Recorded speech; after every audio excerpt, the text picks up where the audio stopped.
I hope some of you understand the magnitude of that. This isn't just kind of a big deal. No, this is huge. This is game-changing. This is the new college football. Hate it or like it, you're going to have to deal with it. Your favorite college football team either has to A, get with the program, or B, you're going to get left behind.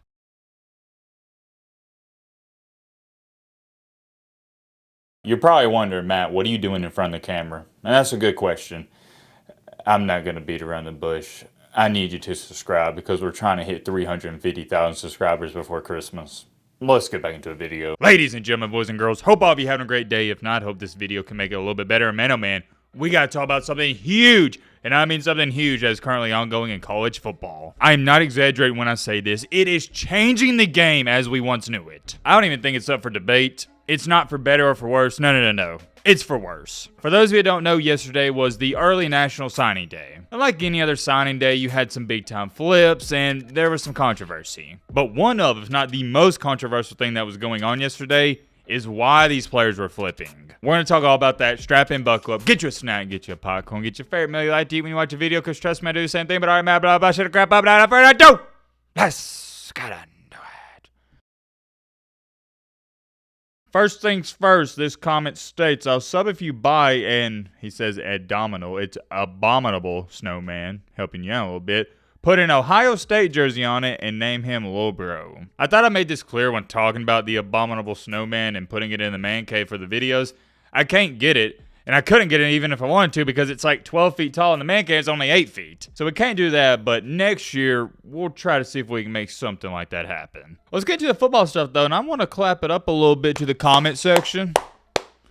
It's low-key been, how do I say? It's like a normal comment section. Not a lot of crazy things being said. Which is good, don't get me wrong, but it's also kind of weird. Moving along here, though, yesterday, it was early signing day. We talked all about it yesterday. Oregon got 5 five-star recruits. Unreal. And I'm thinking about making a Dan Lanning and Oregon video just talking about the recruiting either, I don't know if we're going to do it later tonight. Maybe we do it early tomorrow morning. Be on the lookout for that. But with all these 4 and 5 stars flipping at the last minute, a lot of people are speculating it has a lot to do with money. For example, Solomon Thomas, offensive line that was signed with Florida State, he wound up going to LSU. Somebody quote tweeted it, it's kind of going viral, and it states, yeah, this sport is broken. This is the closest I've seen to a kid outright saying he didn't go to the school he wanted to because of money. A Cinnamon Roll fan writes, I think it was more we didn't have an O-line coach, and he said his entire recruitment, that relationship was his biggest priority. Once we fired our OC/O-line coach, our chances of keeping this kid were slim. I don't blame him at all. LSU also apparently offered $800K. The original post wrote, that's wild, LOL, good for him. And I think most people that actually keep up with the recruitment process with Solomon Thomas know this probably didn't have a lot to do with money. And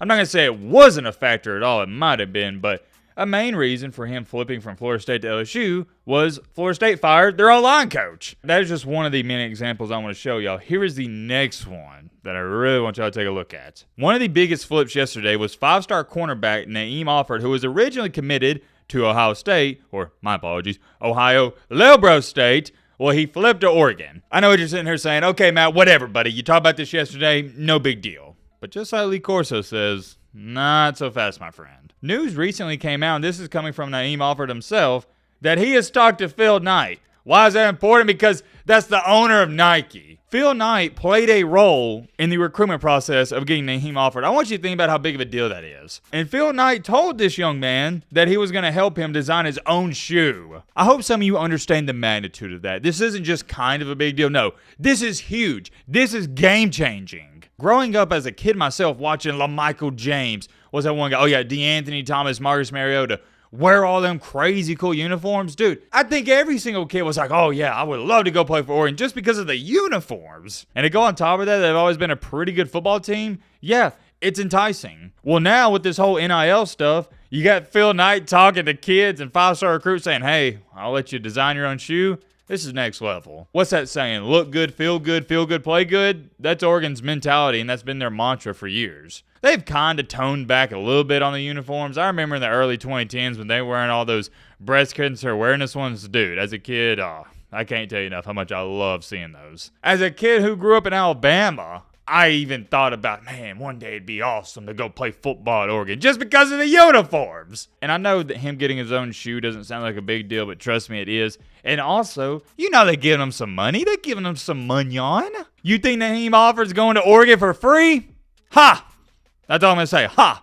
Get the F out of here. He ain't going there for free. They giving him some money on his signature shoe and all that nice stuff. And I ain't blaming Oregon. All power to you. This is the new college football. Hate it or like it, you're going to have to deal with it. And if you're a fan of an opposing team, you're about to write some hate comment how this is awful, the only thing I say to you is get your money on up and don't hate the player, hate the game. Oregon's just playing by the rules, and it's the same thing at Michigan spending, what was it, $12 million on Bryce Underwood?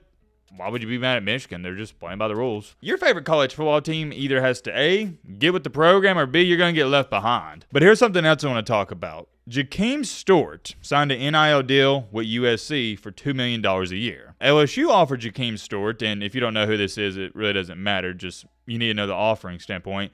LSU offered this young man $1.25 million. And somebody had the greatest quote to it. I'm going to show it to you right here. At what point are taxes and cost of living factored into recruiting pitches?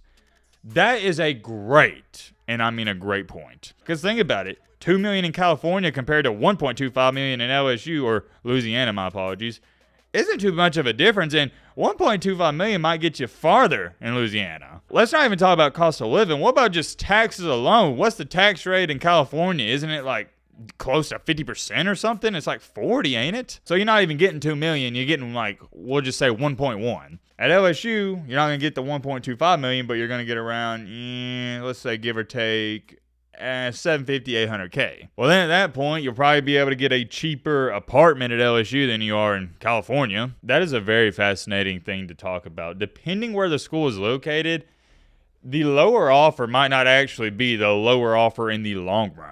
A school in California may have way more money than a school in the Southeast, but the taxes are way higher in California than schools in the Southeast. Oh, wait a minute. Somebody actually broke it down in the comment section. Cool. So after taxes, that would be $871,000 a year in California versus $742 in Louisiana. So that is really close. Average home in LA is about $750 more than BR. BR stands for Baton Rouge. Not sure the camp thought this all the way through. Yeah, everybody's agreeing. $2 million in California is definitely 1.3 in Louisiana. So it was the same amount of money. Very intriguing stuff. So now when it comes to recruiting as a player or family involved with all this, you don't just got to consider, okay, how much money is this school going to give me? You also got to consider, okay, what's the tax rate in that state and what's the cost of living? These young men getting all this money thrown at them, it's a good thing, don't get me wrong, but it's also a sad thing because it's no longer just about, okay, what head coach do I like the most?